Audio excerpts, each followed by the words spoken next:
আসসালামু আলাইকুম, welcome to Hena kitchen. আপনারা তো অনেকেই চিকেন কষা বানিয়েছেন। নতুন পদ্ধতিতে চিকেন কষা একবার বানিয়ে দেখুন, দুর্দান্ত স্বাদ হয়। চলুন বেশি কথা না বাড়িয়ে সরাসরি রান্নার কাছে চলে যাই।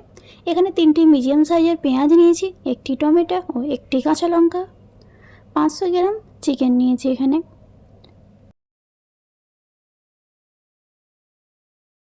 এবারে পেঁয়াজগুলিকে কেটে নিতে হবে।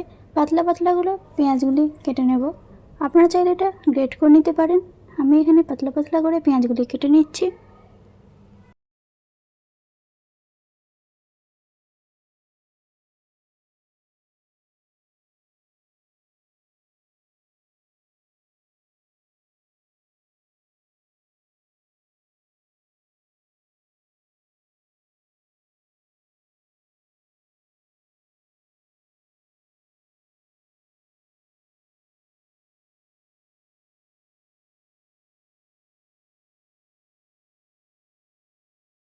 টমেটোটাও এইভাবে কেটে নেব। আপনারা চাইলে টমেটোটাও গ্রেট করে নিতে পারেন।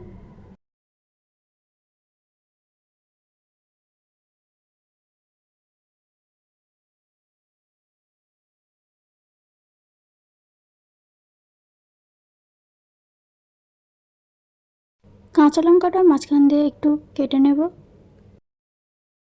গ্যাস জ্বালিয়ে 2 কাপ সরিষার তেল দিয়ে দেব। তেলটি গরম হয়ে এলে একটি তেজপাতা, 2টি লবঙ্গ, একটি এলাচ দিয়ে দিতে হবে।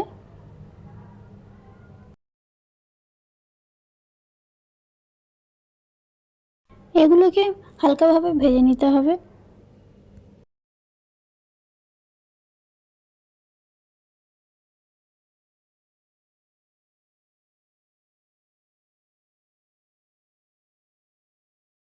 কেটে রাখা পেঁয়াজটি দিয়ে দেব। পেঁয়াজটিকে 50% লাল করে নিতে হবে।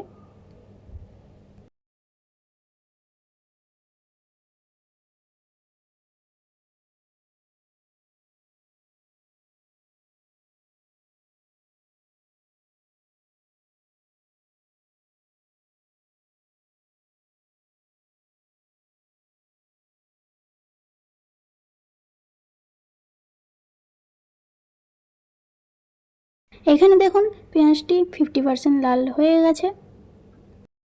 এরপর 2 চামচ লঙ্কার গুঁড়ো দিয়ে দিতে হবে। এখানে একটা জিনিস, লঙ্কার গুঁড়ো এইভাবে দিলে কালারটা খুব সুন্দর আসে। আপনারা চাইলে চিকেনের ওপরেও লঙ্কা গুঁড়োটা দিতে পারেন। এরপর চিকেনগুলোকে দিয়ে দিতে হবে। আদা রসুন পেস্ট দিয়ে দিতে হবে 2 চামচের মতো। মিশিয়ে নিতে হবে ভালোভাবে। এরপর 1 চামচ হলুদ গুঁড়ো, 1 চামচ ধনে গুঁড়ো ও 2 চামচ জিরে গুঁড়ো দিয়ে দেব। এরপর মশলাগুলো চিকেনগুলোর সাথে মিশিয়ে নিতে হবে।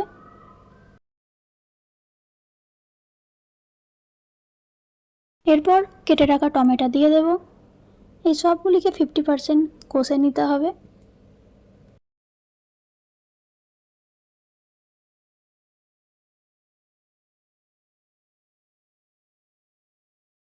স্বাদ মতো লবণ দিতে হবে। আমি এখানে 2 চামচ লবণ দিয়েছি।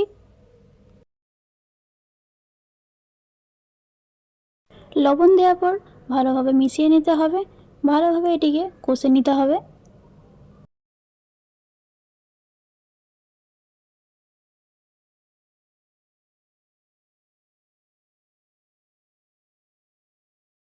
মশলাগুলো আমার কষা হয়ে গেছে। এ সময় কাঁচা লঙ্কাটা দিয়ে দেব। এরপর কাঁচা লঙ্কাটাকে দিয়ে ভালোভাবে মিশিয়ে নিতে হবে।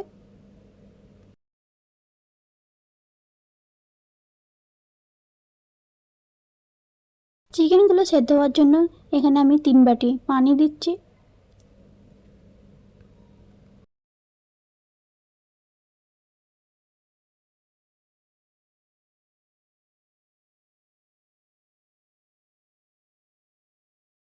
হালকা ফুটে উঠলে ধনেপাতা অ্যাড করে দেব। আপনারা চাইলে ধনেপাতা নাও দিতে পারেন। ধনেপাতাগুলোকে ভালোভাবে মিশিয়ে নিতে হবে। অল্প একটু কাসুরি মেথি দিচ্ছি, টেস্টটা একটু আরও বেশি বাড়াবার জন্য। আপনারা চাইলে কাসুরি মেথিটা স্কিপ করে দিতে পারেন। আবার ভালোভাবে নেড়েচেড়ে নিতে হবে। এরপর ঢাকনা দিয়ে ঢেকে দেব। 5 থেকে 7 মিনিটের মতো। 5 থেকে 7 মিনিট পর ঢাকনা খুলে দেব। দেখুন এখানে আমার চিকেনগুলো হয়ে গেছে। এত সুন্দর হয়েছে আপনাদের কি বলবো। সেদ্ধ হয়েছে কি আপনাদের দেখিয়ে দিচ্ছি। ভালো লাগলে ভিডিওতে লাইক, কমেন্ট ও সাবস্ক্রাইব করবেন চ্যানেলটিকে।